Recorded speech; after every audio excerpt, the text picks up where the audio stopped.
Bonjour à tous et à toutes. Bienvenue à ce troisième webinaire. So hello and welcome everyone. This webinar starts a cycle of three webinars and on the final results of the project funded by the Post-Green Skills program entitled Nature-Based Solutions in Flood Risk Management Policies from Theory to Practice. Ce webinaire donc amorce un cycle de trois webinaires de restitution finale du projet financé entre 2021 et 2024 par le programme Post-Green Skills, intitulé Les solutions fondées sur la nature dans les politiques de gestion du risque d'inondation de la théorie à la pratique. Et c'est un projet qui a été coordonné par INRAE et l'Université de Berkeley.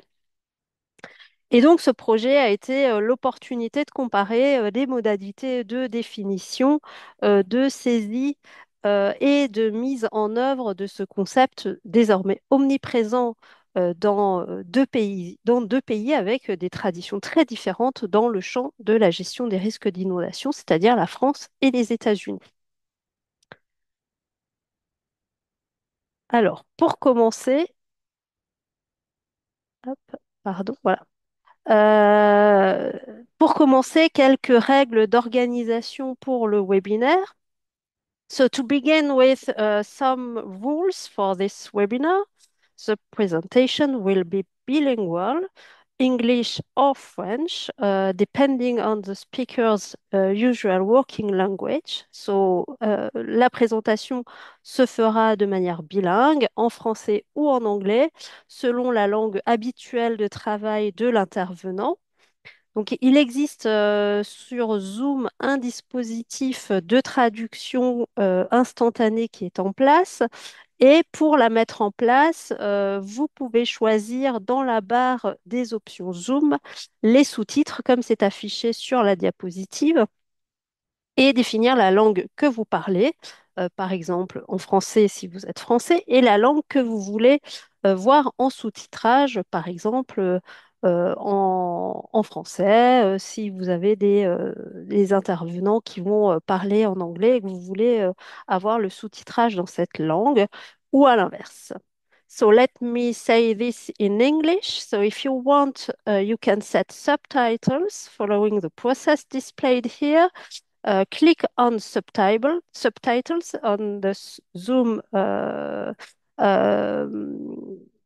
options, and then define your language and the language of translation. So you can change the settings during the webinar. So if you are speaking in English, you put English, and if you want subtitles in French or in English, you can put it on the options.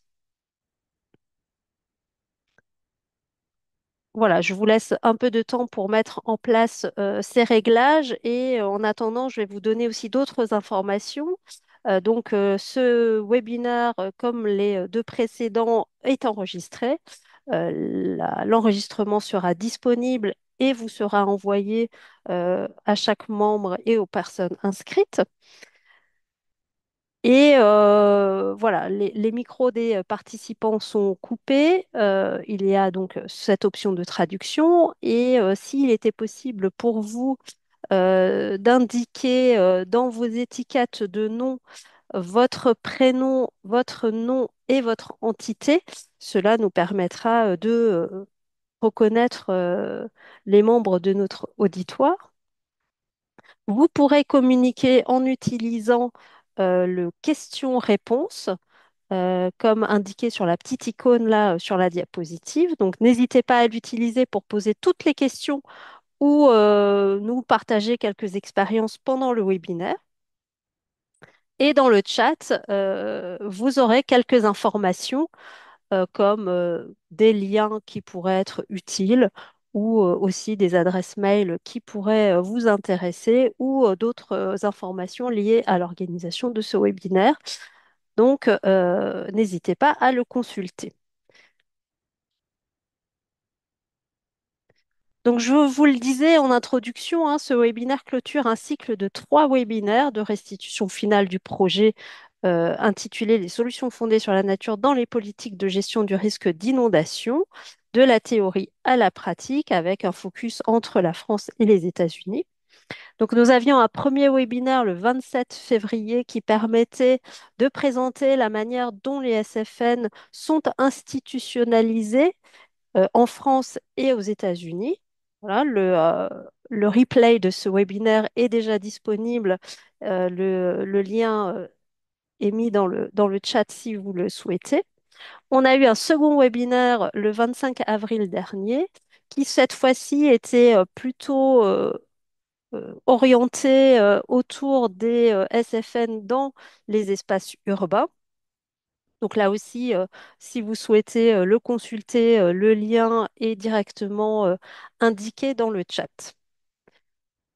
Et donc aujourd'hui, voilà, nous arrivons le 3 juin et nous avons aujourd'hui notre dernier webinaire qui sera cette fois-ci plutôt orienté autour des SFN dans les espaces ruraux euh, et qui ouvrira aussi à d'autres enjeux de recherche que nous aimerions vous soumettre.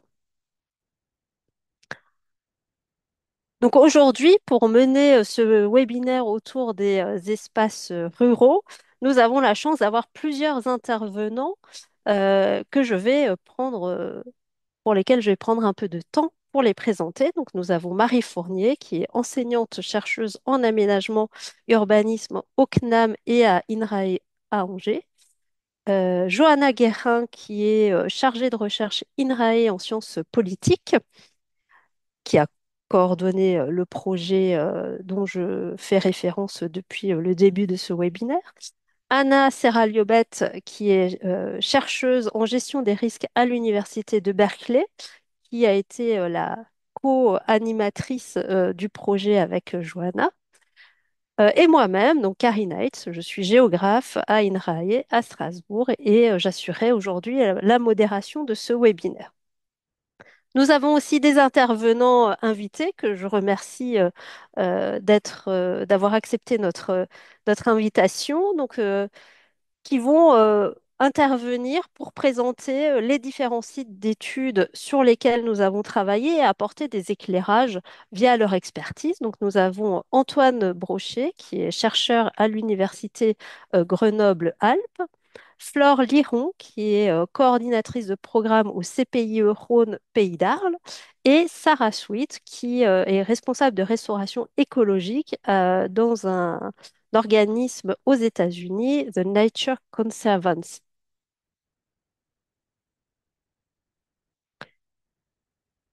Donc, je vous le disais tout à l'heure, nous avons eu 3 webinaires qui avaient chacun un objectif et des objectifs euh, un petit peu précis, c'est-à-dire que nous les avons utilisés pour restituer les principaux résultats du projet. Voilà, ce projet qui nous a occupés depuis 2021 maintenant.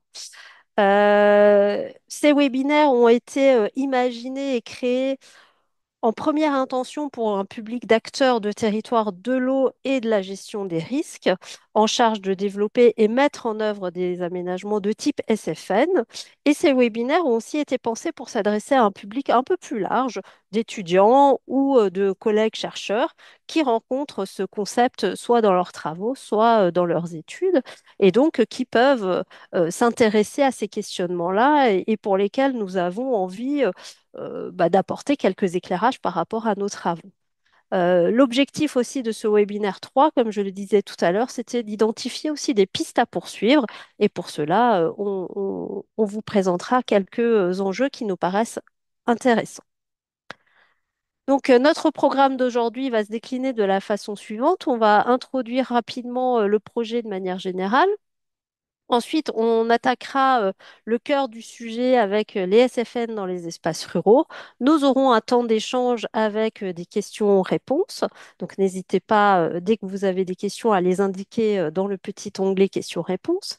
Et ensuite, nous aurons une partie justement autour de ces recherches futures pour les SFN qui nous paraît intéressant à voilà, mener avec vous dans un temps interactif avec des échanges que nous essayerons de mettre en œuvre.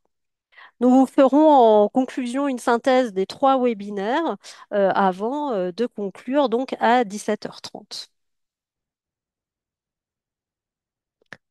Alors avant de se lancer dans le cœur du sujet, on aimerait bien un petit peu connaître notre auditoire et savoir finalement, voilà, qu'est-ce qui vous a poussé et qu'est-ce que vous êtes venu chercher aujourd'hui au travers de la participation à ce webinaire autour des espaces ruraux.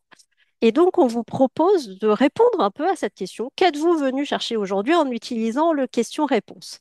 Donc, n'hésitez pas à nous donner un petit peu des indications en une ou deux phrases.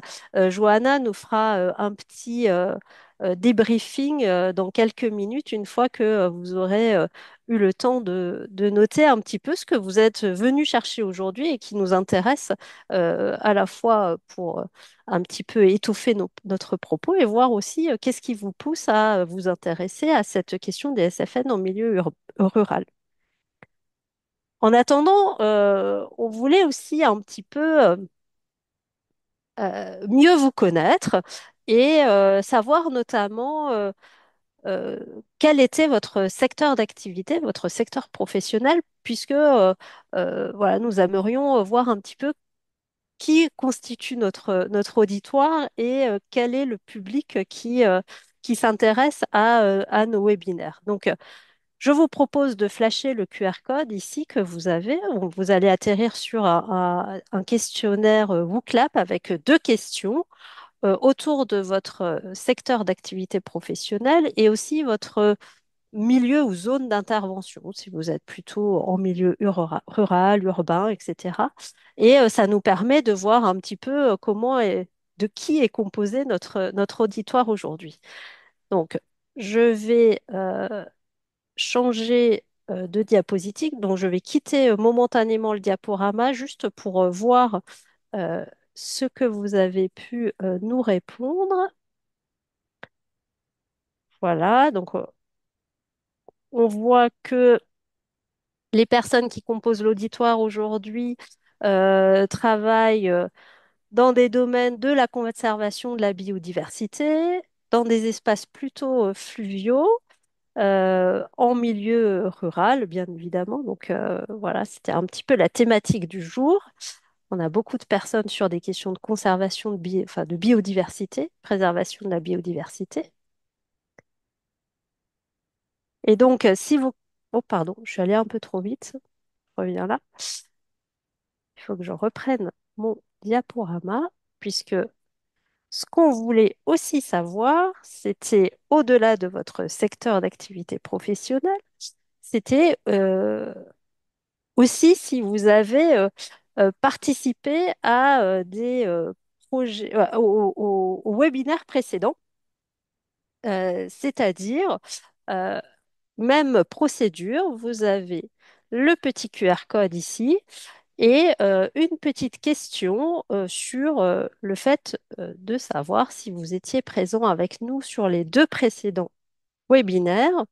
Donc là aussi, je vais quitter momentanément mon diaporama pour voir qui nous a rejoint pour la première fois aujourd'hui, ou est-ce que finalement vous êtes déjà des grands fans de notre série de webinaires. Donc, je vois que c'est assez divisé, mais on a quand même beaucoup de participants qui étaient déjà là aux deux précédents webinaires, donc que nous avons plaisir à retrouver, et des nouveaux arrivants qui s'intéressent probablement plutôt à ces questions de SFN en milieu rural. Si tu veux, Karine, je peux donner quelques éléments des raisons pour lesquelles les participantes et participants sont là aujourd'hui. Exactement, donc c'était la suite. Super. Alors, eh bien, on retrouve le fait que certaines personnes étaient déjà là au webinaire précédent, puisque une des raisons invoquées, ou plusieurs même, sont finir le cycle de webinaire, amorcer, en apprendre davantage sur la façon dont le concept de solution fondée sur la nature circule aux États-Unis en milieu rural, en faisant suite aux précédents webinaires qui ont eu lieu en milieu urbain et au niveau national. On a aussi des participants qui sont intéressés de manière plus globale à des sujets en lien avec l'écologie et qui veulent en savoir plus sur les initiatives actuelles. Et puis, on a aussi des personnes qui s'intéressent aux questions économiques et d'évaluation des solutions fondées sur la nature. Et puis aussi en savoir plus, finalement, faire un tour d'horizon sur les différents types de SFN qui existent, en milieu rural notamment.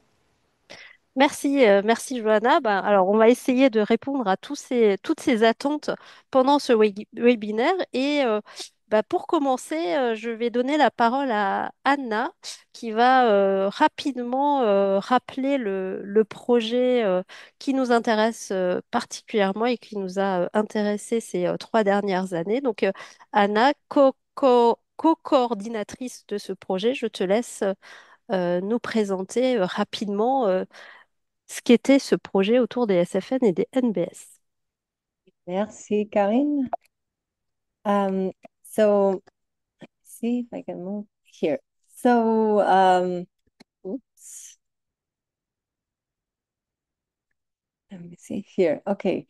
So, as Karine mentioned before, this is a 3-year project that involved a collaboration between INRE in France and the University of California at Berkeley in the United States, but it also collaborated with many other institutions, such as NGES, SENAM, Grand Est, La Région de Grand Est in Strasbourg. We have a lot of different partners that have been part of this project.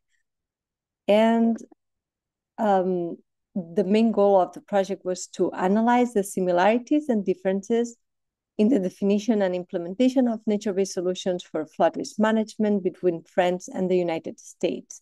So in particular, we were very interested in looking at different institutions and agencies at international, national, and local scales to understand how they are institutionalizing the concept and how they are redefining this concept. And we also look at particular projects to see how nature-based solutions projects are implemented at a local scale, and we analyze issues related to, for example, interagency cooperation, how local governments integrate interests from different departments, for example, at a city scale, and issues related also to public participation and inclusive governance. Our team included academics from different institutions, backgrounds, and disciplines, all the way from social sciences to geography, fluvial geomorphology, environmental planning, or engineering. And for all of you who are not familiar with the concept of nature-based solutions, or sometimes we call it NBS, according to IUCN, the International Union for the Conservation of Nature, nature-based solutions are actions to protect, manage, and restore natural or modified ecosystems which address societal challenges effectively and adaptively, providing not only human well-being, but also biodiversity benefits. And with this very brief introduction, je vais donner la parole à Karine. Merci Anna. Effectivement, hein, on s'intéresse à ces projets de solutions fondées sur la nature et aujourd'hui, ce qui nous intéresse plus particulièrement, ce sont ces aménagements au sein d'espaces ruraux. Et donc, avant de rentrer dans le cœur du sujet, on avait envie de savoir un peu bah, ce que c'était pour vous les SFN en contexte rural, en rajoutant juste un mot, un adjectif à cette petite phrase. Voilà, pour moi, les SFN en contexte rural, c'est 3 petits points. Donc, même principe que tout à l'heure, vous avez un petit QR code que vous pouvez flasher ou un lien dans le chat si vous préférez cliquer directement sur le lien. Et vous pouvez nous indiquer un mot et on va essayer de voir bah, finalement qu'est-ce que ça vous évoque ces SFN en contexte rural. Et on va voir si voilà, il y a des choses très différentes qui vont apparaître ou si finalement il y a des choses qui se regroupent. Donc on voit que on a des notions de génie écologique, de nécessité, de solution, une notion d'avenir aussi qui apparaît par rapport à ces SFN en milieu rural.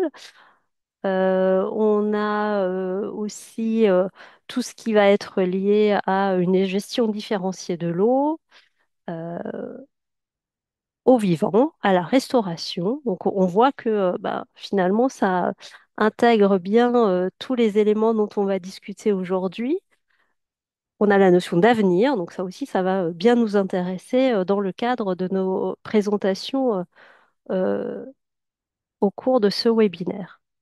Donc, pour aller plus dans le détail de CSFN en milieu rural, je vais passer maintenant la parole à Marie Fournier qui va nous indiquer, nous parler de CSFN en milieu rural. Merci. Merci Karine, déjà pour tous ces éléments. Donc effectivement, là, on amorce cette session, cette partie spécifiquement dédiée au SFN en milieu rural. On a investigué plusieurs terrains dans le cadre de ce projet de recherche portant sur des solutions fondées sur la nature en milieu rural, tant aux États-Unis qu'en France.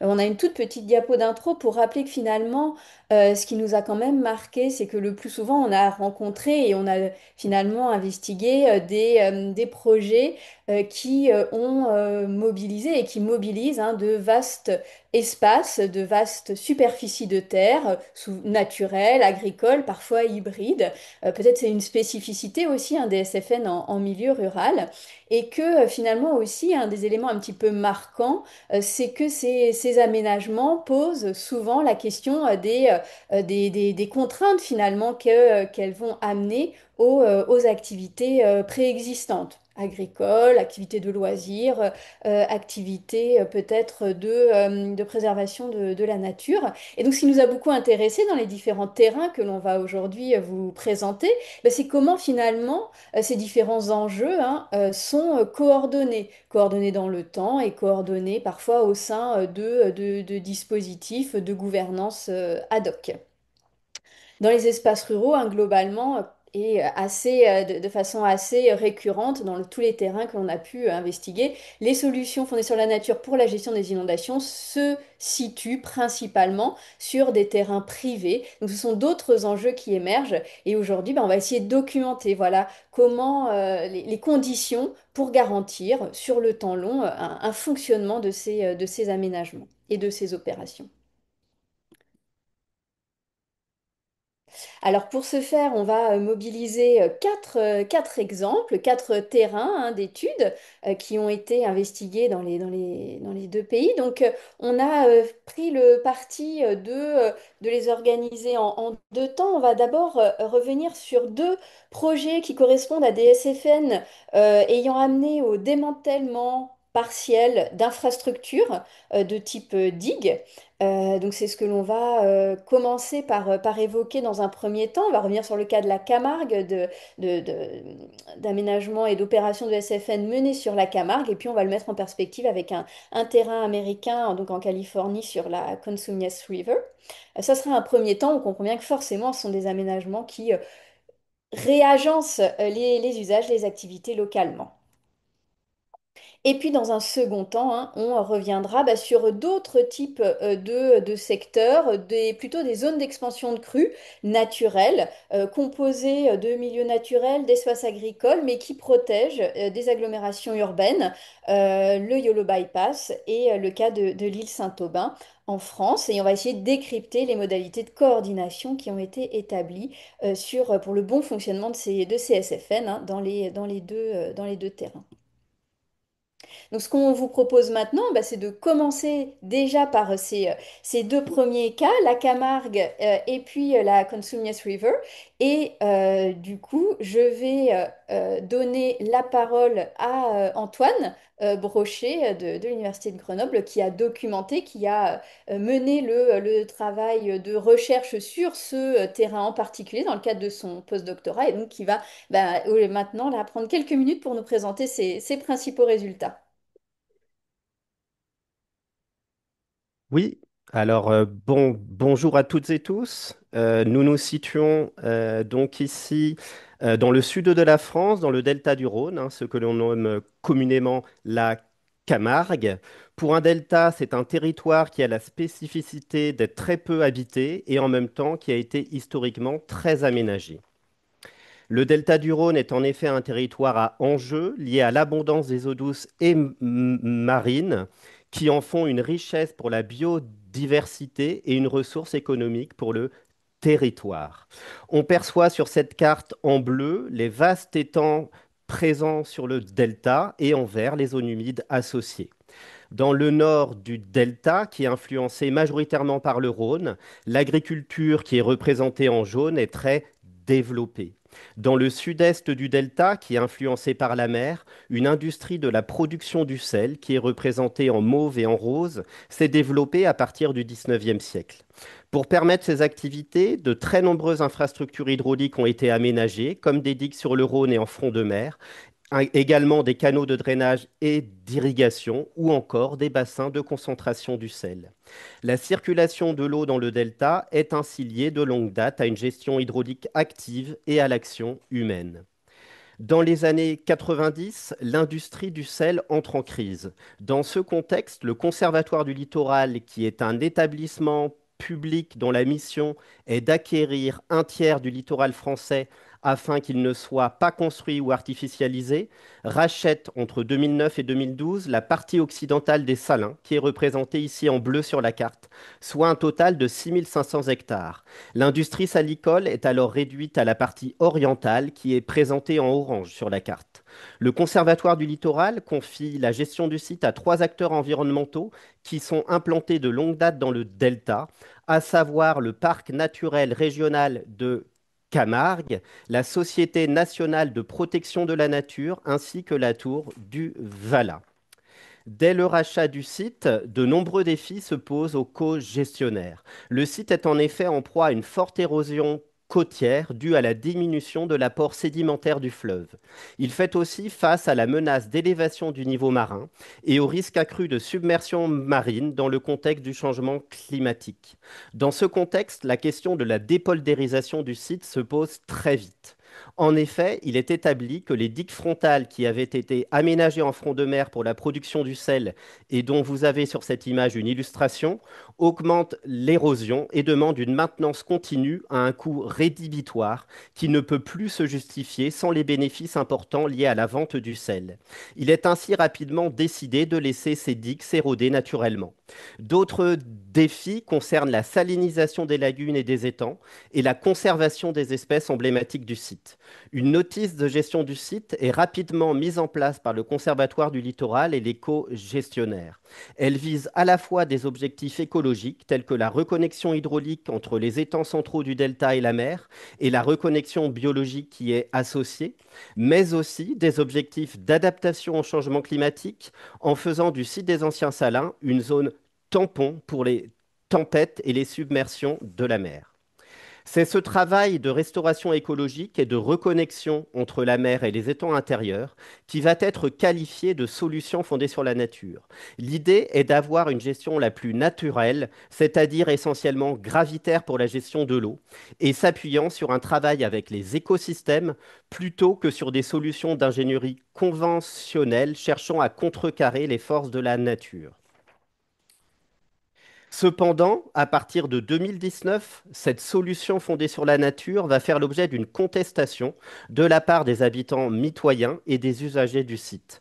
La mobilisation va prendre d'abord la forme de graffitis et de manifestations, puis va conduire ensuite à la création d'une association de riverains. Plusieurs arguments vont être avancés pour s'opposer à la nouvelle gestion du site. D'abord, la peur d'une moindre protection d'un village voisin contre le risque de submersion de la mer. Ensuite, la crainte d'une priorisation des enjeux de préservation des espèces animales et végétales par rapport aux enjeux humains. Enfin, la peur aussi de perdre un paysage et des droits et des pratiques populaires de pêche, de chasse, de baignade auxquels les habitants étaient historiquement attachés. Cela va amener le Conservatoire du littoral et les cogestionnaires à faire évoluer la gestion du site en menant en 2022 une grande concertation avec les acteurs du territoire, avec l'appui du CPIE du Pays d'Arles, dans le cadre de l'élaboration du nouveau plan de gestion du site 2023-2032. Les cogestionnaires vont également faire évoluer leur communication en ne parlant plus uniquement de solutions fondées sur la nature, mais de stratégies hybrides, s'appuyant à la fois sur des solutions fondées sur la nature, mais aussi sur des solutions d'infrastructure grises, avec par exemple l'objectif de renforcer les digues de protection des biens et des personnes situées à plusieurs kilomètres du littoral. Pour ce faire, ils vont progressivement intégrer la stratégie littorale de protection contre les inondations à leurs actions. Pour finir, un rapide mot concernant nos résultats de recherche visant la compréhension des raisons de la contestation de cette SFN. Un premier élément concerne la gouvernance associée à la solution fondée sur la nature, qui ne comprend pour la gestion du site que des acteurs environnementaux spécialistes des espèces animales et végétales. Cela a pu amener des craintes d'une priorisation des enjeux écologiques sur les enjeux humains, et alors que la compétence de prévention contre le risque de submersion ne dépendait pas de ces acteurs. Un autre élément spécifique au contexte rural et qui explique pour partie la contestation concerne les usages du site. En effet, sur un site peu ou pas habité, les usages sont moins visibles, mais sont cependant bien réels. Le site étudié accueille ainsi des activités de pêche, de chasse, d'élevage, des sports nautiques, mais aussi des habitants principaux ou secondaires de cabanons. Si certains usages ont bien été pris en compte et encadrés dans le plan de gestion, d'autres usages plus informels et liés aux infrastructures hydrauliques n'ont pas été toujours bien considérés. Par exemple, certaines digues créaient artificiellement des plages qui servaient des usages de baignade pour les habitants. D'autres digues intérieures servaient à chasser. L'arrêt de l'entretien de ces infrastructures hydrauliques et la transformation des usages qui en a découlé a pu alimenter la contestation. Voilà pour cette brève présentation du cas. Merci pour votre attention. Eh ben, merci beaucoup Antoine pour tous ces éléments et pour compléter un petit peu ce panorama, ces premiers éléments d'analyse. Je vais te donner la parole, Johanna, pour un petit temps d'échange avec Merci. Flore. Merci beaucoup Antoine, merci beaucoup Marie. Alors en effet, on a la chance aujourd'hui d'être accompagnée par Flore Liron, qui est coordinatrice de programme changement climatique, eau et biodiversité au CPIE, qui est le Centre permanent d'initiative pour l'environnement Rhône-Pays d'Arles. C'est une association qui est spécialisée dans la facilitation territoriale, la médiation autour de la transition de la transition écologique, pardon, sur le Rhône aval et qui est situé à Arles. Flore, donc vous avez coordonné la concertation pour l'élaboration d'un plan de gestion. Est-ce que vous pourriez nous en dire un peu plus sur cet outil de gouvernance? Bonjour à tous. Avec plaisir, merci à l'INRAE de m'avoir invitée. Pour compléter un petit peu du coup les propos d'Antoine, on va rentrer dans la concertation qui a duré 2 ans. Il faut savoir qu'à la base, un plan de gestion, c'est pas vraiment un outil de gouvernance, c'est vraiment un document obligatoire sur un site du Conservatoire du littoral, qui est un document qui va cadrer les orientations et les objectifs pour les gestionnaires à atteindre d'un point de vue de la biodiversité. Et en fait, il y a eu un constat de la part du Conservatoire du littoral et des co-gestionnaires que la seule instance vraiment sur ce site jusqu'à présent, c'était un comité de gestion qui impliquait les élus du territoire, les acteurs conventionnés, mais qui n'était pas vraiment ouvert et qui s'essoufflait et qui, au fur et à mesure, en fait, amenait à des tensions autour des enjeux qu'a évoqué Antoine. C'est à partir de ce constat que le conservatoire s'est saisi de l'outil plan de gestion, on va dire, pour tordre un peu le cadre et proposer justement une large concertation. Pour vous dire, c'est la première fois que le conservatoire faisait une concertation aussi large et aussi approfondie sur un de ses sites. Merci beaucoup, Flore. Euh, Est-ce que vous pourriez nous en dire un tout petit peu plus? Donc, vous avez expliqué comment vous avez mené finalement cette concertation. Peut-être nous en dire un peu plus sur les résultats et finalement sur l'avenir aussi. Qu'est-ce qui reste à faire sur ce territoire? Oui, alors, je ne l'ai pas forcément dit, mais un plan de gestion, ça a vraiment une étape assez réglementaire. Il y a l'état des lieux, le diagnostic, la définition des enjeux, les objectifs et les actions. Hein, c'est une trame en entonnoir. Donc vraiment, nous, ce qu'on a voulu faire avec la concertation, c'est suivre cette trame et impliquer les acteurs du territoire à toutes ces phases. Donc la concertation elle a débuté par une trentaine d'entretiens avec à la fois les co-gestionnaires, où on allait les voir, des acteurs institutionnels et évidemment les acteurs du territoire. Donc ça a été déjà un gros travail. À partir de là, on a défini les grands enjeux du site et on a fait des sorties terrain ou des ateliers où vraiment on a pris le temps d'approfondir avec eux leurs préoccupations.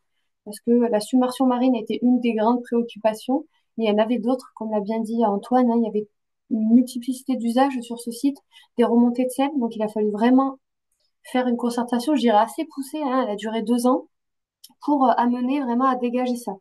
Ce qui est important, c'est que, enfin, je trouve, en résultat, c'est que dans le plan de gestion, il y a eu une intégration des verbatim, donc de la parole vraiment de ceux qui ont été enquêtés, qui ont pu vraiment être intégrés à l'état des lieux. Donc, preuve, on va dire, de la bonne foi des co-gestionnaires et du conservatoire qui a donné la place aux acteurs. Et suite à la concertation, il y a eu, on va dire, une vraie co-construction, hein. Quand je parle de concertation, là, on n'est pas à un niveau de consultation pour avoir leur avis. Les acteurs ont été impliqués durant 9 temps, ce qui était assez énorme, hein, en un an.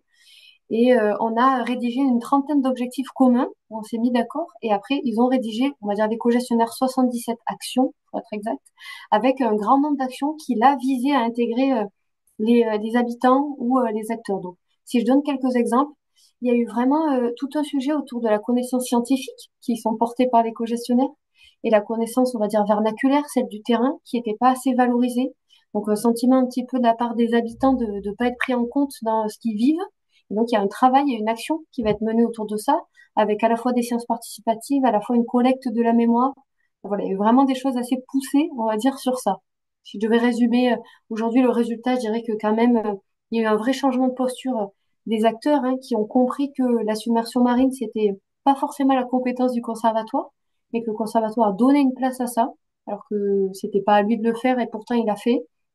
Et il y a eu, on va dire, une vraie compréhension de tout ce système un peu compliqué des solutions fondées sur la nature, euh, où on comprend qu'en fait, la GEMAPI, donc vraiment le vrai service compétent, a participé à la concertation et a pu apporter des éléments.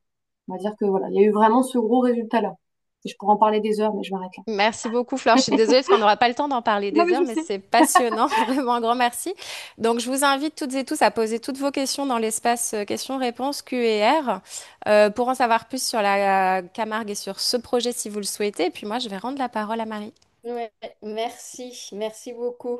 Donc effectivement, on a bien vu là, on a répondu un petit peu déjà, mais on peut continuer sur ces questions-ci. On va effectivement passer à un deuxième cas, un deuxième exemple. Là, du coup, on va partir aux États-Unis, partir dans un contexte un petit peu voilà, similaire de travail sur les ouvrages et de reprise d'infrastructures. Et je vais du coup donner la parole à Anna pour justement présenter un petit peu comment sur la Cosumnes River eh bien, les choses se sont passées. Et puis, elle sera accompagnée de Sarah Sweet dans un second temps. Anna? Merci, Marie. So now we are going to move a little bit farther. So the Cosumnes River, it is located in California, in the west coast of the United States. And it's a really interesting river because it's the last river without a major dam flowing from the Sierra Nevada. And it's the home of some of the largest riparian habitat remaining in the California Central Valley. In this map here, you can see the Cosumnes River watershed, the river basin, which is flowing more or less east-west towards the Sacramento and San Joaquin River Delta. And you can see here the Bay Area and San Francisco, just for some location. And we have here Sacramento, which is the capital of California. The habitats along the lower Cosumnes include grasslands, vernal pools, marshes, and one of the largest oak riparian forests in the Central Valley.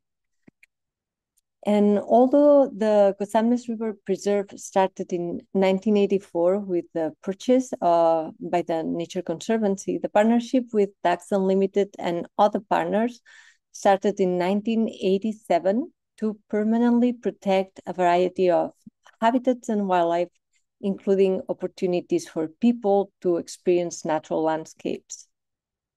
The management plan includes two main goals, which are to protect biological communities, but also to allow compatible human use. Partners at the Cosamnas River Preserve have worked over several years to plan and implement several floodplain connection projects, including levee bridges to reconnect floodplains. And in this map here, you can see different examples of these floodplain connection projects that include levee bridges. They are indicated with the stars. And here is the Cosamnas River Preserve Visitor Center. So one of the examples of these levee bridges is the 2014 Cosamnas River Levee Removal and Floodplain Restoration Project. And you can see it in this image here.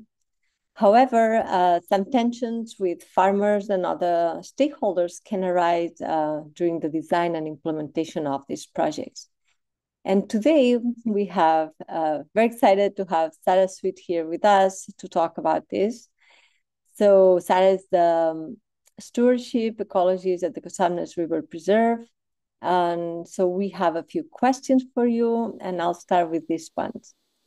So how do you work with farmers in a levee removal project, and what have been the main challenges and solutions, especially in the context of public-private land ownership? Yeah, thank you, Anna. Thank you for inviting me to be here today. And the way that we work with farmers in a levee removal project is that we have long-term relationships with the families and the people who live immediately adjacent to the preserve. And one of the first things we do is reach out to our neighbors. We tell them what we want to do in a conceptual sense. We ask them what their feelings are about it, what their concerns are.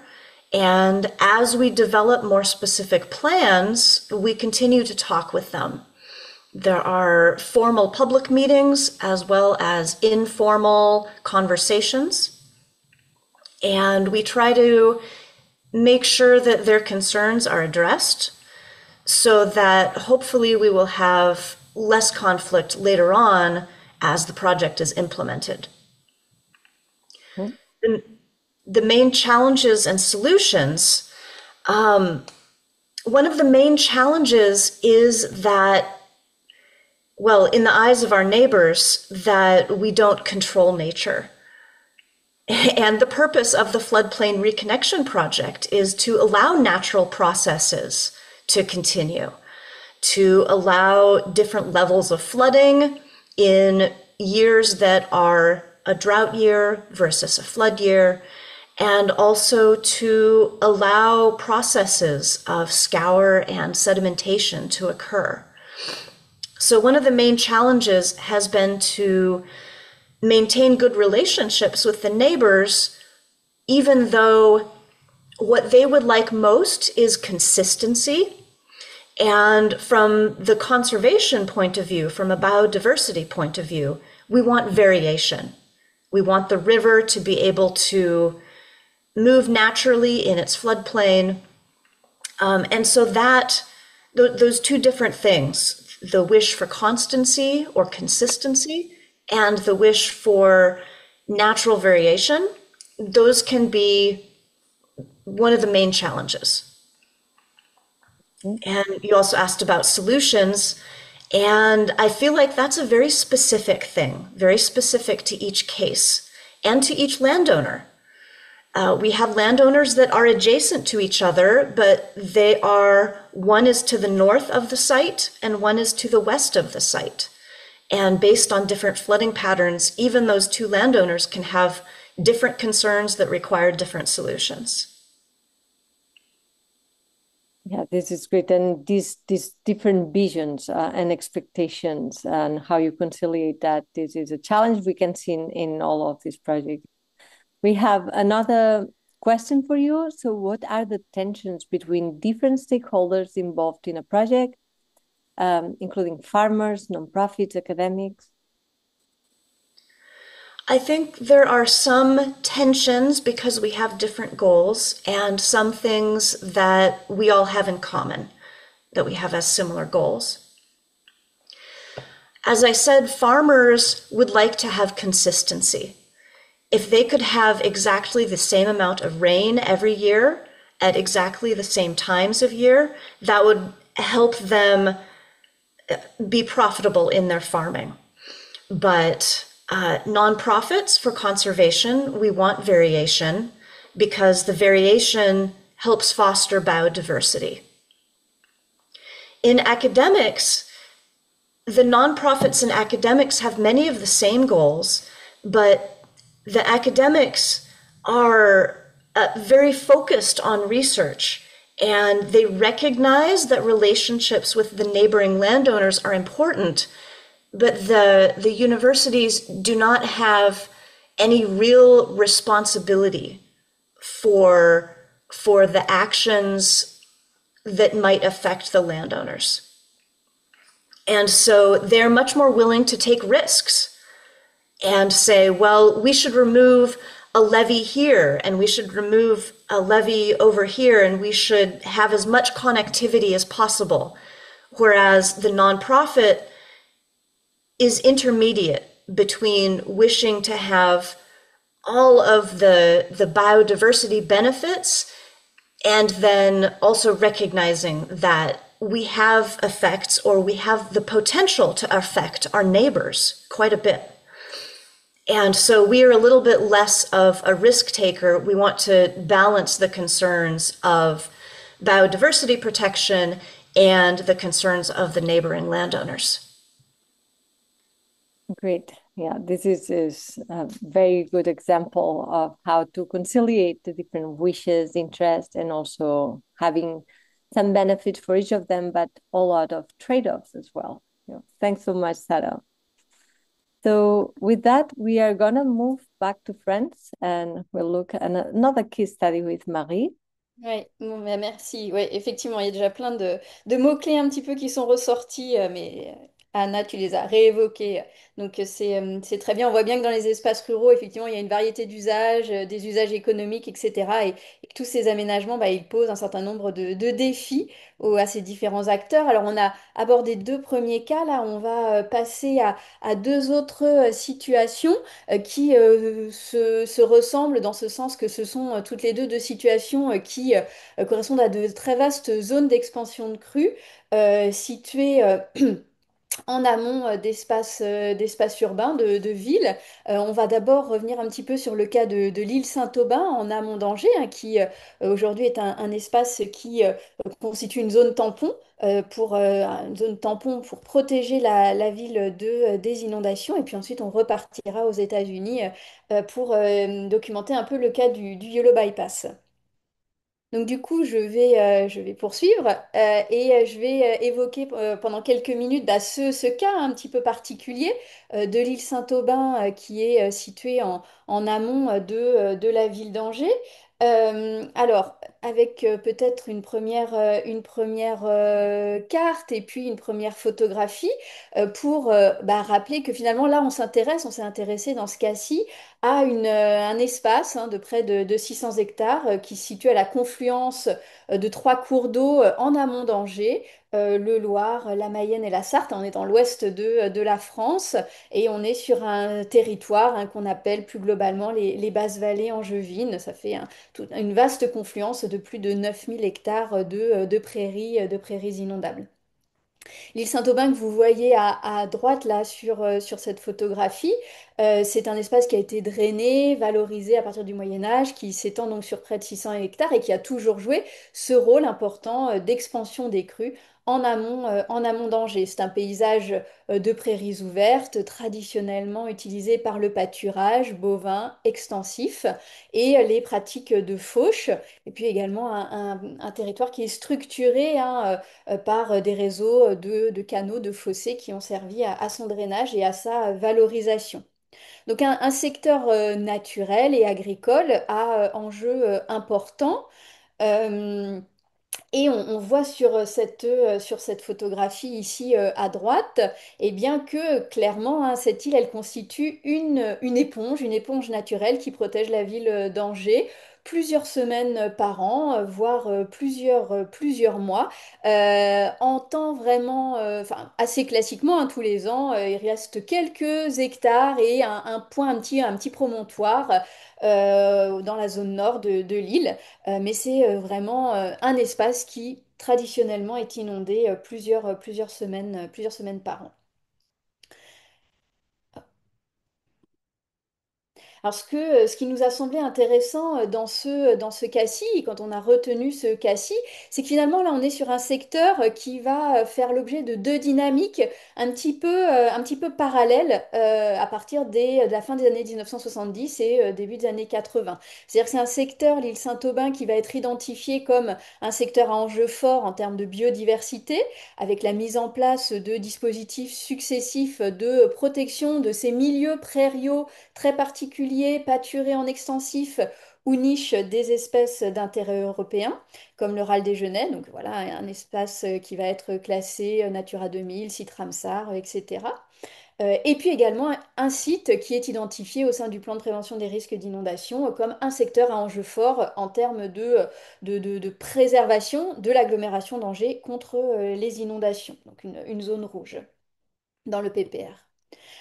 Donc, un des enjeux forts en termes d'environnement, en termes de politique d'environnement. Et puis en parallèle, bah, c'est un espace qui va connaître une déprise agricole progressive, une fragilisation économique de ces systèmes d'élevage en extensif et des problèmes d'emboisement, voire d'enfrichement hein, qui vont s'accélérer dans les années 80-90 avec des menaces bah, tant sur les milieux naturels ou semi-naturels hein, qui y sont présents que sur les capacités de rétention des eaux de l'île, et puis également, bien sûr, une menace sur les paysages, la dimension culturelle, hein, finalement, de ces paysages prairiaux de l'ouest de la France.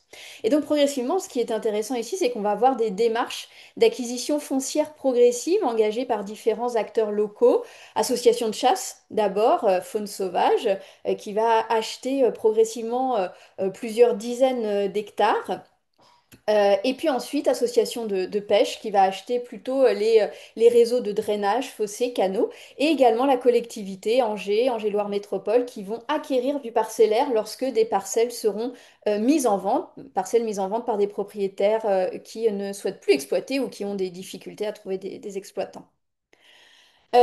Donc au final, c'est un paysage qui apparaît aujourd'hui comme un paysage, quand on voit les photos que je montrais tout à l'heure, un paysage assez homogène de prairies ouvertes et de réseaux de chemins, quasiment sans clôture. Bah, en fait, c'est un paysage très hybride, avec un foncier très hybride hein, qui mêle public-privé, du pâturage sur pré commun avec un accès réglementé, mais également hein, tout un ensemble d'autres activités de loisirs, de détente. Aujourd'hui, c'est quasiment un parc agri-urbain, même si la moitié du parcellaire reste privé. Et puis également bah, des enjeux forts hein, qui demeurent en termes de biodiversité et de gestion des inondations. Et donc pour finir sur cet exemple, ce qui nous semblait intéressant, c'était de montrer comment bah, finalement les acteurs institutionnels qui ont acheté du parcellaire progressivement sur l'île ont cherché à maintenir bah, cette activité d'élevage extensif et de fauche. Alors par deux mécanismes que je vais décrire très très rapidement. Hein. Tout d'abord, bah, la mise en place par ces acteurs institutionnels de baux ruraux à clause environnementale c'est-à-dire bah, finalement de baux avec une location à moindre coût pour les pratiques de fauche, qui va redonner une certaine attractivité aux parcellaires, location à moindre coût dans la mesure où elle est conditionnée par des pratiques relativement vertueuses hein, vis-à-vis des milieux à protéger. Et que là, on est sur des fauches tardives, plus ou moins tardives dans la période printanière ou même estivale pour assurer des périodes de nidification suffisantes. Mais ça a été une manière finalement de maintenir une certaine attractivité sur le parcellaire, rendre le coût de la location moindre, mais en même temps une stratégie pour les acteurs institutionnels locaux et bien de s'assurer que les pratiques agricoles vont rester vertueuses vis-à-vis des enjeux environnementaux présents. Alors, je vais mettre très rapidement, mais je vais pas m'attarder, hein. Dans le bail rural, la clause environnementale de l'association Faune Sauvage, par exemple, hein, qui est issue du monde de la chasse en local, eh bien, il y a vraiment cette attention qui est portée au caractère écologique exceptionnel de l'île Saint-Aubin. Et il y a cette attention, en fait, et cette sollicitation, et cette demande, hein, auprès des preneurs de bail qu'ils souscrivent à des MAE, en particulier sur les dates de fauche, ce qui assure finalement, hein, un maintien de milieux favorables aux espèces protégées. Et puis l'autre dispositif sur lequel on voulait revenir très rapidement, eh bien c'est cette gouvernance un petit peu locale, hein, de l'île Saint-Aubin, qui est structurée aujourd'hui autour, bah, d'une institution qui est relativement ancienne, hein, mais qui aujourd'hui sert vraiment de lieu de négociation entre ces différents propriétaires. Ici, on a une association syndicale autorisée, donc une ASA, qui est encore très dynamique, qui fonctionne bien, qui est présidé par un propriétaire privé, mais dont la gestion et le secrétariat se fait au sein de la collectivité d'Angers. Donc il y a vraiment une hybridation, hein, de cette instance. Donc plus de 100 propriétaires avec forcément des statuts, un règlement intérieur qui vient coordonner l'ensemble des activités sur l'île. Ça va être la pression en termes de tête de bétail, ça va être les temps, les périodes d'accès à l'île, hein. Tous ces éléments qui font que finalement on réussit à concilier sur ce site encore une pratique agricole adaptée à ces milieux prairiaux qui sont inondés régulièrement. Et puis on réussit aussi à préserver des espaces ouverts et développer des activités plutôt de loisirs à destination des citadins angevins. Et pour finir, hein, ce que on voulait souligner aussi dans ce cas, c'est que finalement, bah, c'est aujourd'hui une zone naturelle d'expansion des crues où se croisent enjeux environnementaux et enjeux économiques. Ça, c'est un enjeu très fort, hein. Comment finalement réussir à maintenir une activité agricole sur cet espace? Est-ce que ça doit passer par la poursuite de l'acquisition par les collectivités ou par les acteurs institutionnels? Est-ce qu'on peut maintenir des pratiques d'élevage extensif pérenne avec peut-être d'autres mécanismes économiques?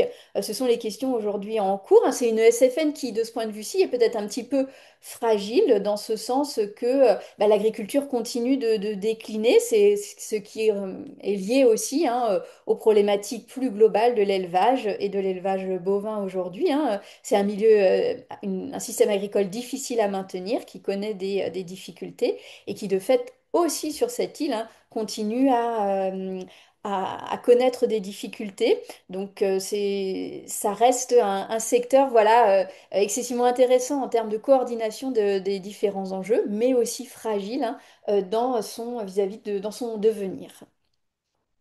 Donc voilà, c'était un petit panorama, on va dire, de ce cas français qui nous a occupés de ces dernières années. Et puis, on va mettre en miroir finalement le cas du YOLO Bypass en Californie. Et donc, je vais du coup redonner la parole à Anna. Merci, Marie. So let's move back to California. The YOLO bypass is what we call it a type of flood diversion. And let me explain now what we mean by that. So it's in particular is what we call a flood bypass, or to be more exact, a floodplain bypass channel. So it routes floodwaters around the city of Sacramento and it rejoins the river downstream.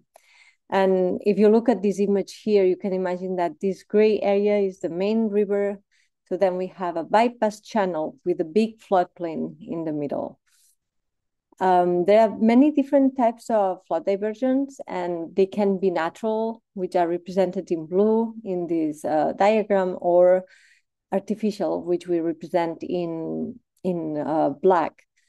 And they can be very helpful. We made this classification, different typologies of flood diversions that can be very helpful to better understand and classify different type of projects like the ones we are describing in this webinar. So in a nutshell, the more land availability you have to reconnect the floodplain, the more potential you have for ecological benefit. So if you want to learn more about different types of flood diversions, in this article, we explain this typology and we give examples from all over the world. And so the main point for the Yolo bypass that it was created to protect the city of Sacramento from flooding.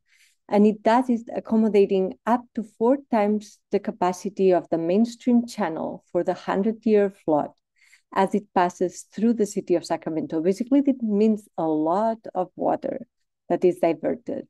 And it has a lot of potential for activating ecological benefits.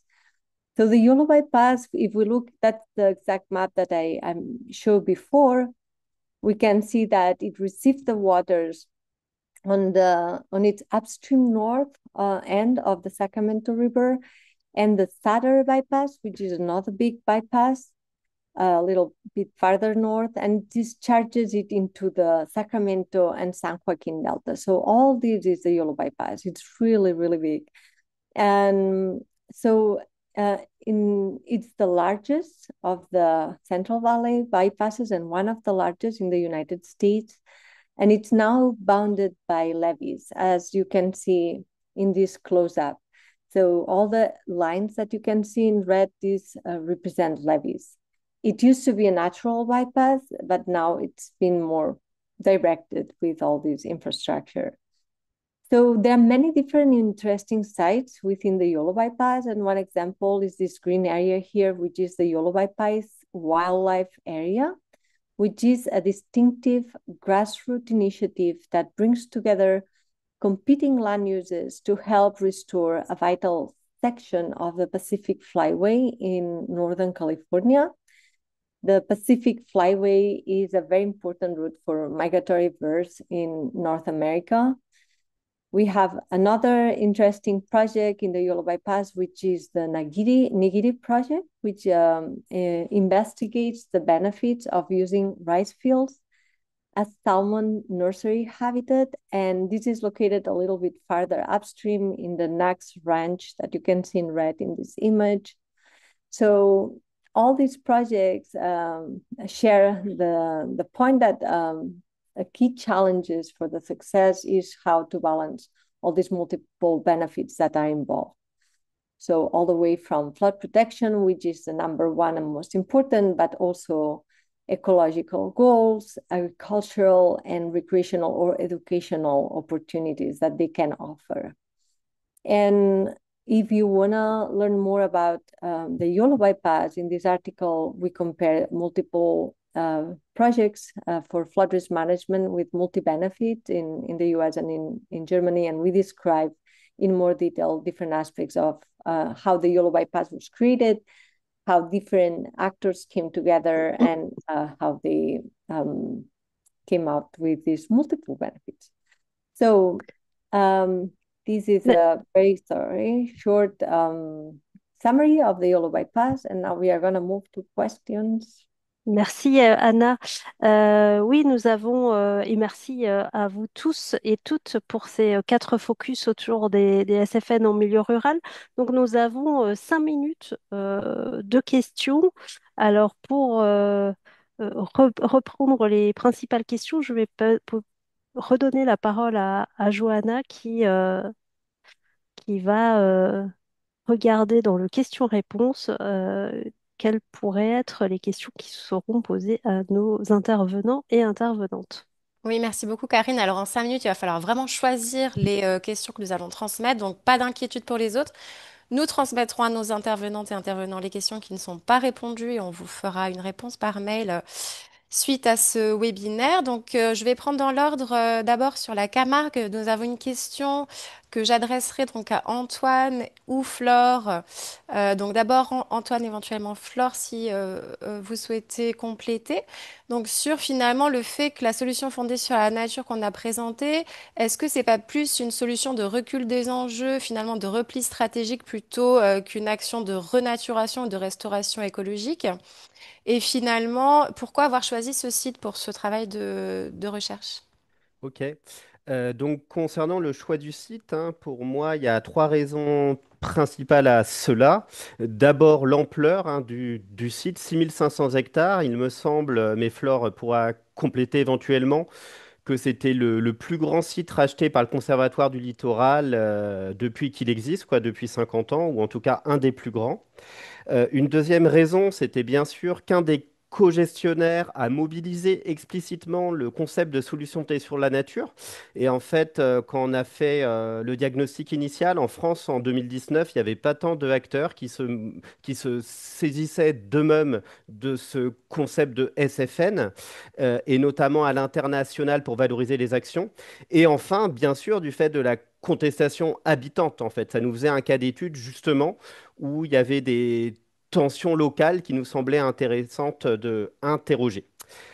Ensuite, pour le côté repli stratégique ou renaturation, je dirais que c'est plutôt les deux, hein, selon moi. Alors, il y avait bien sûr, dès le départ, de la part du Conservatoire du littoral, l'idée qu'il fallait dépoldériser cette zone, que face à la Camargue, on est dans le delta du Rhône, donc une zone, on se situe en dessous du niveau marin. Donc, bien sûr, c'était pas jouable nécessairement sur un espace très peu urbanisé, habité, de laisser l'aménagement se poursuivre, en tout cas de chercher à lutter contre les inondations. En même temps, il y a quand même eu de nombreuses actions de renaturation, hein, parce qu'il y a presque 1 million d'euros qui ont été mobilisés sur des actions de renaturation, notamment au travers du programme LIFE européen, hein, qui a mobilisé environ 500 000 euros, et ce qui a permis de reconstituer des herbiers aquatiques, de renforcer les populations piscicoles ou encore la végétation sous forme de sansouirs. Donc c'est les deux à la fois. Il y a des zones qui ont été laissées en libre évolution plutôt au sud et des actions de renaturation un peu plus actives au nord. Merci beaucoup, Antoine. Flore, est-ce que vous souhaitez compléter? Alors, très rapidement, je dirais que vous l'avez évoqué dans d'autres projets, ça reste une zone tampon. C'est juste que c'est une zone tampon littorale, c'est-à-dire que l'État a dû faire le choix de privilégier vraiment des structures dures sur les villes qui sont à côté et d'avoir une zone où la pression de la mer va pouvoir vraiment s'évacuer. Donc, pour vous dire, il y a une quarantaine d'hectares qui a été créé sur le site avec de sable. Donc, pour vous dire qu'il y a vraiment eu ça. Et au-delà de ça, comme solution fondée sur la nature, il y a eu tout un travail de connexion hydraulique à l'intérieur des étangs où ils ont vraiment créé des brèches entre les étangs, ce qui avait été vraiment questionné par la population pour dessaler en fait tout le delta justement et apaiser tout le côté agricole qu'il y avait autour. Merci beaucoup. Alors, je vais maintenant me tourner vers Marie Fournier pour le site de l'île Saint-Aubin. Marie, finalement, est-ce que l'agriculture de l'île a été impactée par la zone d'expansion de crue? Est-ce que finalement on explique les difficultés agricoles par finalement la mise en place de l'aménagement de type SFN? Non, en fait, clairement, finalement, l'agriculture de façon séculaire, enfin les systèmes d'élevage présents sur ces secteurs, ils sont adaptés de façon séculaire à cette inondation régulière et au fur et à mesure de l'année, hein, le bétail, il vient finalement pâturer dans ses prés communs sur la période estivale, sur le début d'automne, peut-être un petit peu la fin du printemps. On est sur des périodes qui sont sèches, il y a vraiment un contrôle et une adaptation qui s'est faite au fil des ans. Là, c'est plus des difficultés finalement plus structurelles hein, de ces systèmes agricoles qui expliquent que c'est aujourd'hui un secteur qui décline. Après, ce qui est sûr néanmoins, euh, c'est que pour les acteurs institutionnels, il est intéressant et important de maintenir de l'élevage en extensif sur cette île.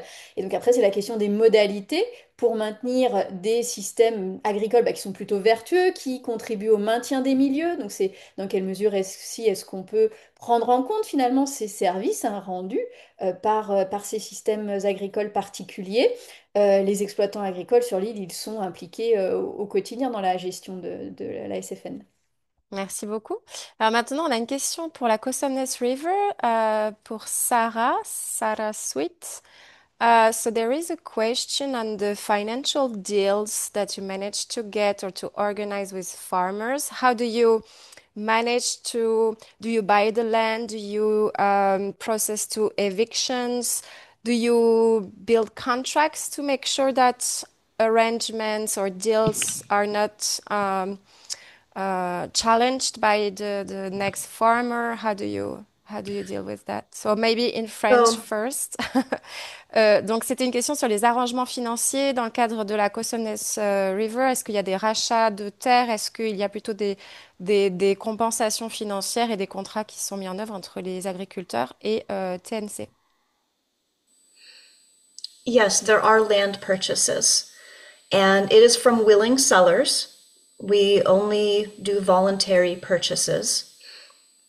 And where we enhance the floodplain connection and the places where we take out embankments or levees is on Nature Conservancy land after we have bought it from the previous owner. There are additional levees that protect the land that is adjacent to us. So, yes, we buy the land and it is a voluntary sale. Merci beaucoup, thank you so much, Sarah. Donc, c'est des achats volontaires de terres hein, qui sont réalisés par des agriculteurs qui souhaitent vendre. Et donc, ils sont rachetés par The Nature Conservancy, qui est une ONG, une des plus grandes ONG américaines de conservation de la nature et qui finalement a le pouvoir d'achat de terres et qui va travailler, qui va mettre en œuvre les projets sur les terres qui ont été achetées et donc qui sont leur territoire. Je crois qu'on va s'arrêter pour les questions. Il y en avait d'autres, donc voilà, on vous fera un retour par mail sur les questions qui n'ont pas été répondues pendant le webinaire. Merci. Merci Johanna, merci à toutes et à tous. Donc, on va passer à la troisième partie du webinaire. Donc, on avait envie, dans cette troisième partie, de vous présenter un peu des pistes de recherche futures autour des SFN. Donc, ces pistes ont été inspirées par nos travaux dans le cadre de ce projet, mais aussi par la littérature ou des échanges avec des collègues scientifiques ou des gestionnaires, hein, puisqu'on en a rencontré beaucoup lors de nos investigations de terrain. Donc, on a organisé cette partie autour de 4 enjeux de recherche. Et donc, pour chacun de ces enjeux, surtout sentez-vous libre dans le question-réponse d'apporter des éléments, soit d'expérience que vous auriez eu par rapport à l'un ou l'autre de ces enjeux et qui vous paraissent intéressants à questionner, ou aussi des envies peut-être en termes de recherche, d'appui à la recherche pour les gestionnaires ou des collègues chercheurs qui seraient présents, de nous partager toutes vos expériences dans le question-réponse et puis on fera une rapide synthèse à la fin de cette partie. Et puis on reprendra tout ça par la suite aussi parce que ce sont des choses qui nous intéressent et qui font aussi avancer notre recherche et notre réflexion autour de ça. Donc le premier point qu'on avait envie d'aborder avec vous était autour de l'évaluation et le suivi des solutions fondées sur la nature, avec toutes les questions de l'échelle de cette évaluation, de ce suivi. Et donc, je vais passer la parole à Anna. Merci. So I'm going to start and I'll be very brief. What we look is at the IUCN, the International Union for the Conservation of Nature, global standard. We applied that to Portland. So the question is, we have many different types of nature-based solutions that we have been talking through the different webinars, but how do we know if they are nature-based solutions? So there are different standards and methods that have been proposed by different institutions, and we applied this one to the case of Portland. And the very first thing that we realized is that one of the limitations of this standard, it doesn't allow you to capture the strategy of a city as a whole. It's intended to look at only a specific project. So we first applied to all the different actions that Portland was doing, and then we decided to just focus on one project. We did it for the Johnson Creek Restoration Project, and applying this standard, we could see that it is a nature-based solution according to IUCN.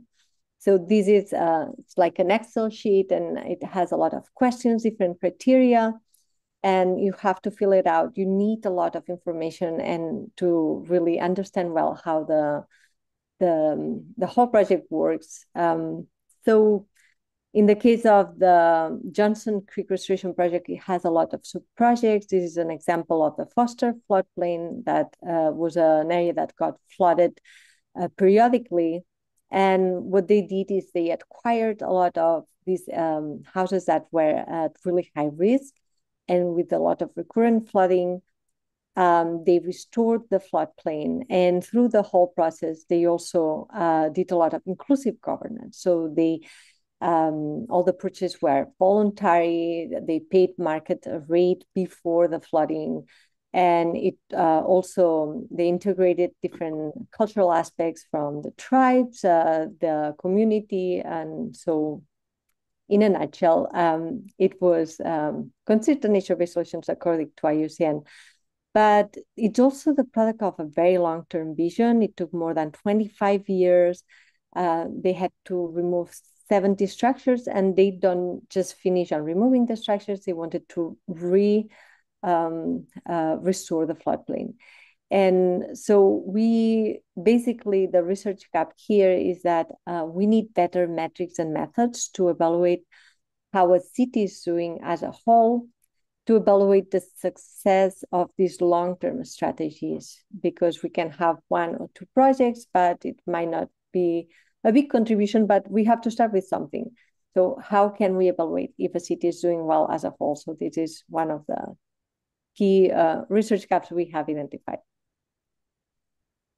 Merci Anna. Un autre enjeu de recherche qui nous paraissait intéressant et qu'on a travaillé dans le cadre du projet était lié aux représentations des solutions fondées sur la nature par les habitants riverains ou les usagers de ces aménagements.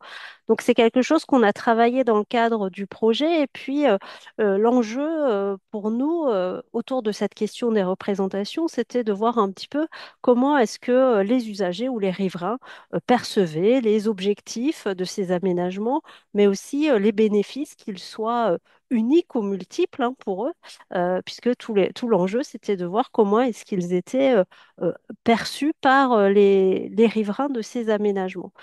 Tout ça, tous ces questionnements étaient liés aussi à la connaissance de la multifonctionnalité, puisqu'on a pu voir dans la définition des SFN qu'il y avait ce caractère multifonctionnel, et aussi tous les effets liés à la communication, l'information autour de ces aménagements et de leur fonctionnalité et de leur fonctionnement aussi physique réel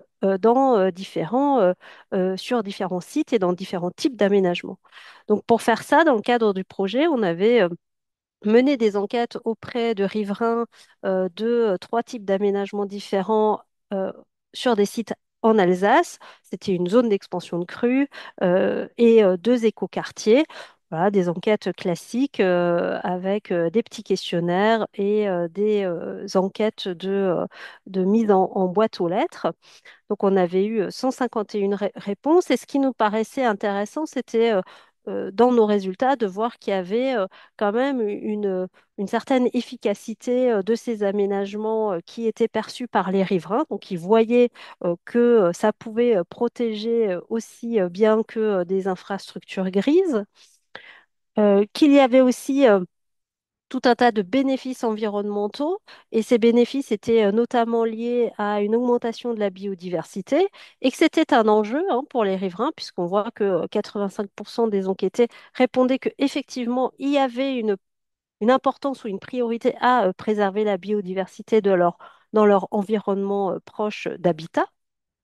Et il y avait un enjeu aussi très fort, c'était l'information autour de ces aménagements et de leur fonctionnement, à quoi ils servaient et pourquoi ils étaient mis en place. Puisqu'on a vu dans le cadre de notre enquête que plus les enquêtés étaient informés ou se sentaient informés sur ces points-là précis du fonctionnement et de l'aménagement qui était mis en place, plus ils indiquaient une certaine confiance dans l'efficacité et aussi dans le caractère multiple des bénéfices qui étaient apportés à leur environnement proche ou à leur quartier.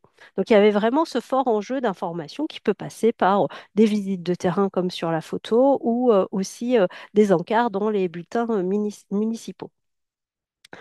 Donc, on voyait bien dans notre enquête qu'il y avait l'importance d'un contexte un peu géographique, c'est-à-dire l'environnement proche, sur la reconnaissance des fonctionnalités des SFN, de leur fonctionnement, que la facilité ou la faculté d'identifier différents types de bénéfices de ces SFN améliorait une certaine connaissance d'une efficacité face au risque ici d'inondation et qu'il y avait une importance à l'information. Bien évidemment, ce n'est qu'un petit aspect des questions de représentation des solutions fondées sur la nature. Et bien évidemment, et là aussi, si vous avez des témoignages ou peut-être des enjeux qui vous paraissent intéressants, n'hésitez pas à le spécifier dans le question-réponse, puisque voilà, d'autres pistes peuvent être largement imaginées autour de ces questions. Ensuite, Et c'est un enjeu qui est un peu lié à ces questions de représentation. Il y avait tout un questionnement autour des usages, et notamment des usages un peu inattendus ou non prévus de ces solutions fondées sur la nature et quels étaient un peu les impacts de ces usages-là. Donc, Johanna, veux-tu bien nous en parler rapidement? Oui, alors très rapidement, en fait, on s'est intéressé à ce qu'on a appelé les usages inattendus des SFN.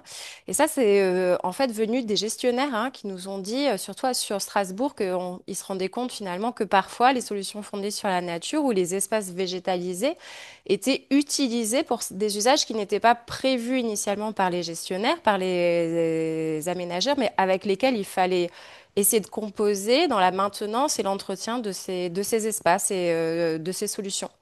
Donc, on a lancé un stage de master sur la question, sur Strasbourg, où on a pu identifier différents types d'usages inattendus, qui ont lieu sur les espaces végétalisés et les solutions fondées sur la nature.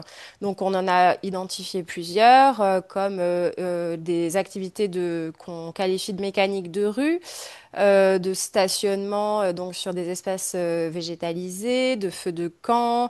On a identifié aussi de la baignade de chiens dans les noues, hein, donc qui arrive aussi régulièrement, le dépôt d'ordures, voilà. Et donc certains de ces usages inattendus pour certains, attendus pour d'autres, mais qui ne sont pas des usages planifiés par les aménageurs, eh bien, peuvent affecter la fonctionnalité de certaines solutions fondées sur la nature. Donc, nous, on s'intéressait aux solutions d'infiltration de l'eau, de ruissellement.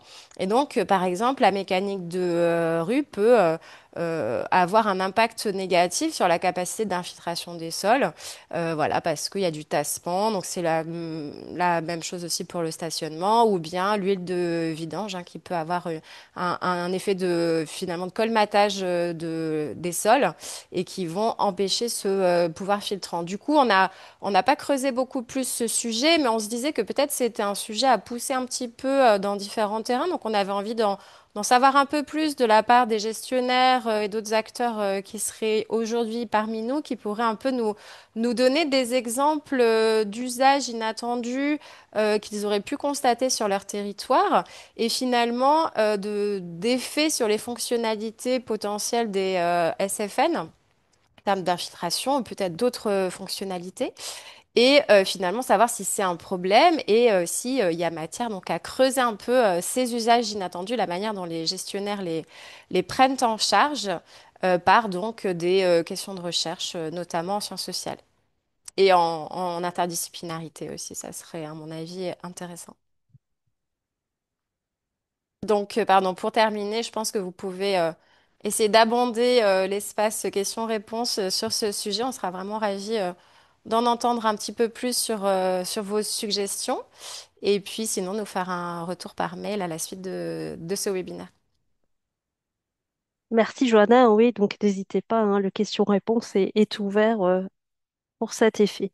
Un dernier enjeu qui nous paraissait intéressant était lié à la justice environnementale et aux solutions fondées sur la nature. Donc je vais laisser la parole à Marie qui Ouais. va nous développer rapidement ces points qui nous semblent aussi importants à travailler.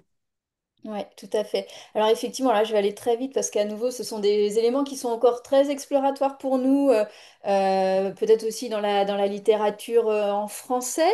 Mais en tout cas, ce qui est sûr, c'est que dans la littérature en sciences sociales anglo-saxonnes, on voit depuis plusieurs années maintenant hein, cet élément qui est mis en exergue, hein, le fait que les enjeux de justice sont rarement appréhendés lorsque l'on documente des projets de SFN qui finalement sont identifiés comme des projets relativement vertueux et dans tous leurs aspects. Donc là, on a repris un petit peu de littérature récente hein, pour montrer bah, que effectivement c'est un research gap ou en tout cas c'est un élément encore non investigué dans la littérature. De la même manière que ce sont des questions ces enjeux de justice hein, qui ont commencé à émerger dans la littérature relevant ou en tout cas étudiant les politiques de gestion des inondations ou les politiques d'adaptation au changement climatique. comment, la question c'est comment penser des SFN qui soient justes et pas des solutions fondées sur la nature qui parfois hein, amènent à des dynamiques soit de gentrification verte ou qui peuvent parfois aussi avoir des effets de fragilisation hein, de certains publics cibles déjà vulnérables initialement. Donc c'est un petit peu ça, hein, ces questions qui aujourd'hui se retrouvent dans la littérature, que nous aussi on a vu un petit peu émerger dans certains de nos cas d'études. Hein. Très clairement, en termes d'inclusion des communautés, en termes de prise en compte des différents usagers présents sur site. Ce sont des questions voilà, qu'on aimerait poursuivre dans les années à venir. Et un petit peu comme Johanna, hein, c'est vrai que s'il y a peut-être dans vos pratiques hein, des exemples qui font un petit peu écho, n'hésitez pas. Je vais juste reprendre une dernière diapo pour rappeler que derrière ces enjeux de justice environnementale, souvent on distingue trois dimensions. Hein. Les enjeux de justice distributive, finalement, ces projets de SFN sont-ils bénéfiques à tous, à tous les publics concernés, ou finalement, est-ce qu'on est toujours dans des solutions gagnant-gagnant? Deuxième type de questionnement hein, va être lié à l'inclusion dans les processus de mise en œuvre, de définition et de mise en œuvre eh bien, de ces différents publics, là qu'on parle de justice procédurale. Et puis, il y a cette dimension aussi de la justice de reconnaissance hein, qui est de plus en plus documentée, pas forcément vis-à-vis des SFN, mais dans d'autres champs. De l'action publique environnementale. La question, c'est finalement comment ces projets hein, réussissent-ils aujourd'hui à prendre en compte les spécificités et les vulnérabilités des différents publics concernés par le projet. Donc voilà, c'est des choses très émergentes encore, en tout cas pour nous, mais dans tous les cas, au sein de notre auditoire, hein, si vous avez des suggestions et des cas, n'hésitez pas. Merci Marie. Alors, on arrive tout doucement vers la fin de notre webinaire et pour finir, il nous semblait important de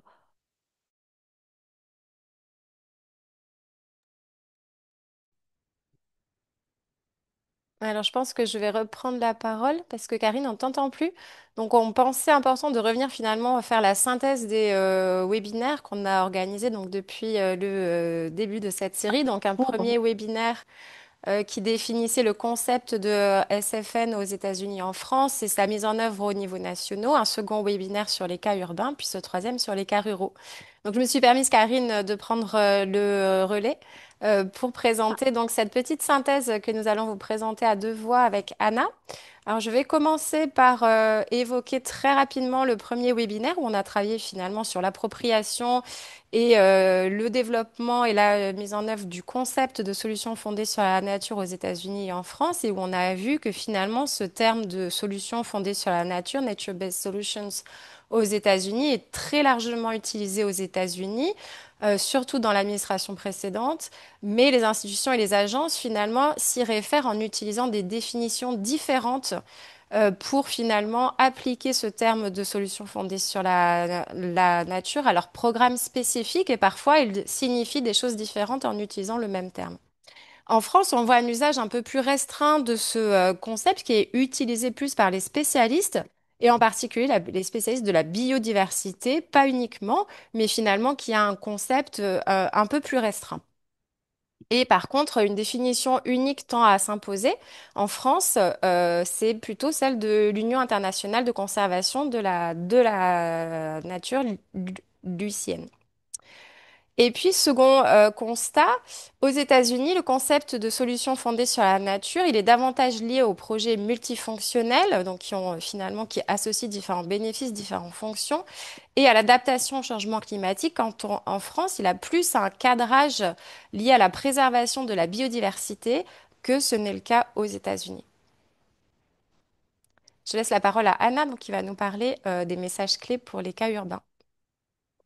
Thanks, Joanna. So there are many insights from the webinars, but one from the second webinar is that looking at the different case studies, Portland, San Francisco, Strasbourg, that we have analyzed, we can see that these cities have very different approaches for cross-sectoral governance, the way the different departments in a city work together. while in Portland and San Francisco, they have more of a lead department. In the case of Strasbourg, we have seen that the different departments work more in parallel, and it depends on the project. One might take more of a lead than others. And then in the cities analyzed, we can see that they are all very active in terms of public involvement in terms of nature-based solutions project. And then for this last webinar, looking at the Camargue, Île Saint-Laurent, Cousamnes, and the Yolo case studies, we can see that the early inclusion of key stakeholders is crucial for the success of the project. As Tara mentioned before, we have to embrace all the different visions of what floods can bring to different stakeholders and how to figure out this balance between the benefits and the interest and also the trade-off. Nobody is gonna get everything they want, but you have to find a balance. So nature-based solution projects in rural areas require negotiating and coordinating environmental objectives and pre-existing uses. And with that, I'm gonna move to Karine, I think. Oui, merci.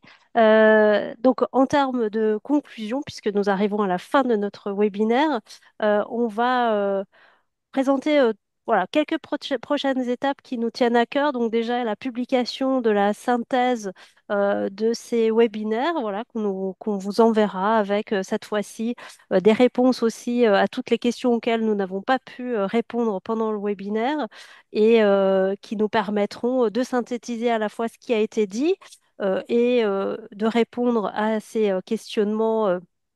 Voilà, avec nos différents intervenants. Bien évidemment, vous aurez aussi accès à ces webinaires en ligne. On vous enverra également l'adresse personnellement, puisque nous pourrons vous joindre directement.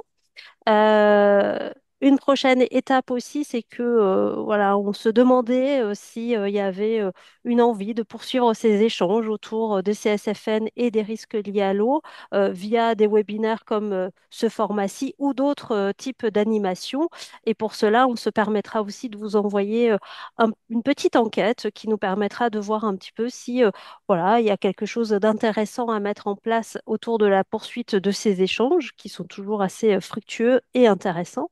Et surtout, n'hésitez pas à regarder et à consulter régulièrement notre site internet du projet sur lesquels vous trouverez à la fois les publications, mais aussi les différents rapports qui sont sortis en lien avec nos travaux et sur lesquels vous retrouverez aussi toutes les informations liées au webinaire.